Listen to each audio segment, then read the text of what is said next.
Hi everyone! This video is devoted to SDC Verifier functionality, which is all-in-one solution for structural design, FEA analysis, and verification according to standards. Our focus is on this context menu of the model section. But before we start, let's check the properties of the model. The list goes on with the shapes like box, I-beam, tube, plates, bar. Now, by executing right-click on the model, the context menu with lists appear. We have points, curves, surfaces, solids, node, and element lists. This list gives users the possibility to check all details that refer to selected entities in their model or a part of the structure. For better understanding, let's check curves list. Generally speaking, curves serve as the foundation for creating surfaces and can also be derived from surfaces. Now press Select All. We can see that the ranges of IDs of the curves have been selected. Also, this option allows to show or highlight the selected curves on the model. It is useful for making sure all required items were selected. You may switch it off the same way. Now press OK.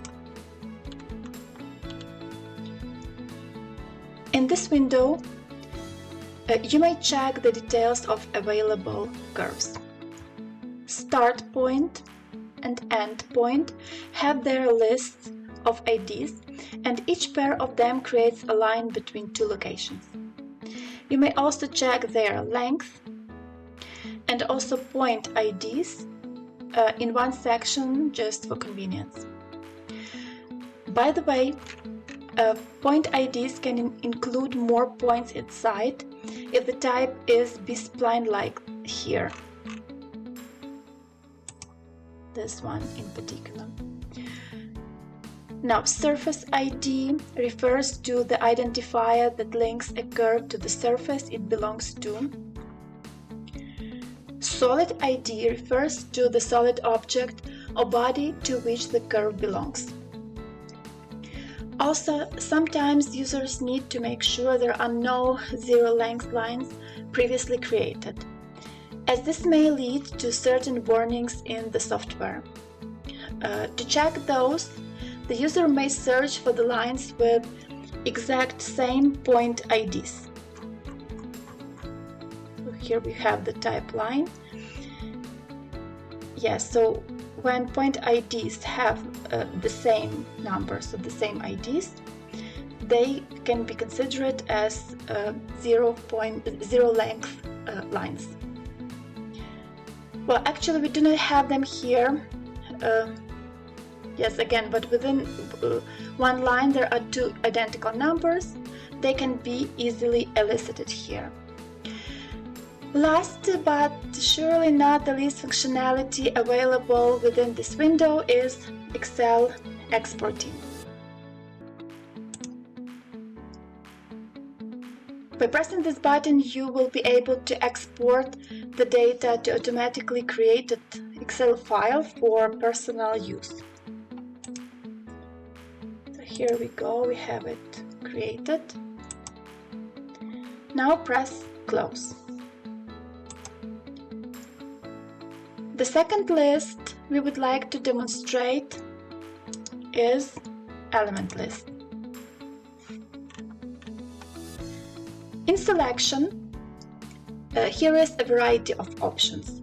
You may choose all to add all entities. Pressing this button, you may add conditions from components, properties, etc. Elements can also be added manually. They can be removed, and also they can be excluded manually.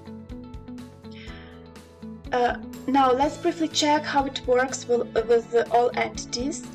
So press all and then OK. Now here we have the following sections. We have ID, type, material, property, node IDs, and corner nodes count. Now press close. We covered pretty much everything about lists within Model Context Menu. If you have any other questions on how to get started with SDC Verifier, online help on our website may come in handy. So go to Software, Online Help, Help for SDC Verifier. Here is the list of available information. To check tutorials, go to Resources, SDC Verifier Tutorials. Thank you for watching. Hit that like button, ask us questions in the comment section below, and subscribe to our channel for more videos to come. Also, follow us on social media to receive updates first while keeping up with us. All necessary links are pinned in the comment section below.